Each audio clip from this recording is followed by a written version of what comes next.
Hi, this is Jeff Blauette, technical agronomist with Cooperative Farmers Elevator, and on this week's Field Friday segment, kind of do a little bit of a wrap of the season and just something to be looking towards here is, we've done all we can do this year, you might say, besides the finish of harvest. We're kind of, basically finished with beans and kind of into the middle of corn harvest here, and generally been a bountiful harvest, all things considered.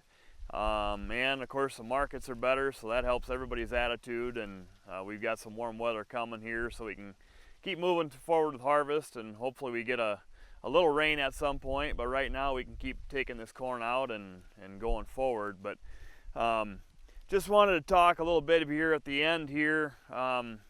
We at CFE, we spend quite a bit of time and effort on test plots and trying to figure out agronomic practices, hybrid variety selection options for you guys to help make successful decisions.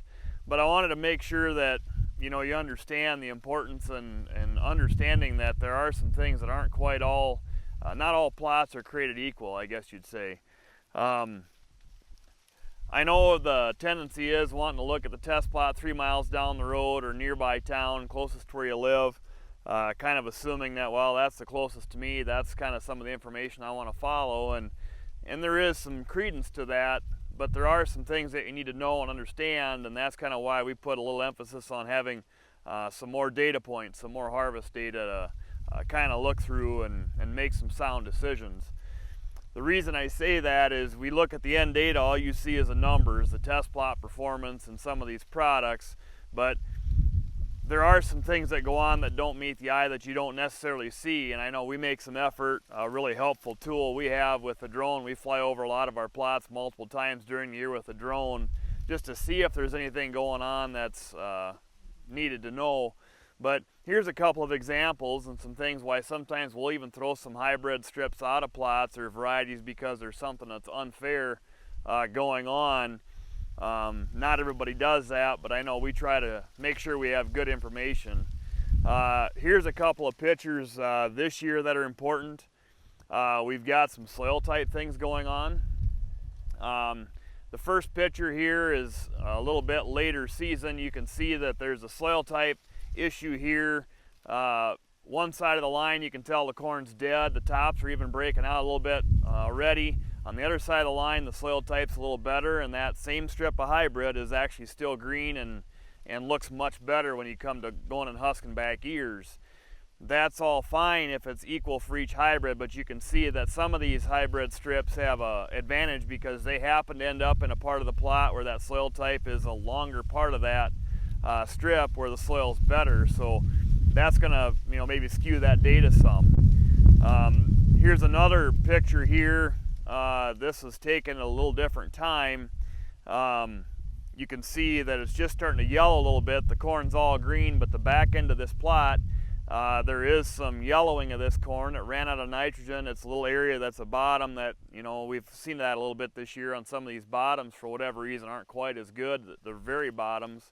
And again, you can see some of these strips have a longer percentage or more of a percentage of their strip happen to end up in that, so they're going to have a disadvantage again. So if a hybrid's really good or really poor, it's going to show up if you look at multiple plots. That's why we try and do maybe 5, 6, 7 plots of a specific comparison. If there's a weird thing like this soil type thing going on, it may be a disadvantage to this hybrid in that one plot, but after 4 or 5 plots, if it's doing well, it'll still show up as towards the top of the pile, and vice versa. There's other little things that happen in test plots. We've got where we have a seed issue once in a while. We're dumping little bits of seed in these seed boxes, and sometimes on these bigger planters, you might have an issue where some boxes aren't planting very well, so you have a seed drop issue.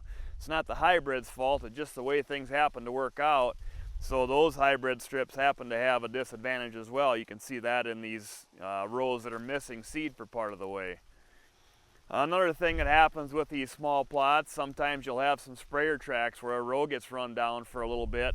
Not a big deal in a real field situation, that's just real world, but when you're taking data for maybe a 350 or 400 foot long strip, if you've got a couple rows run down for a little bit or some damage from the sprayer, obviously that's a disadvantage. So just wanted to make you aware of why we feel so strongly that you have to be looking at multiple plots, multiple data points versus just the one nearby town, because you don't know if these things are going on or not, and it may give something a false reading, good or bad.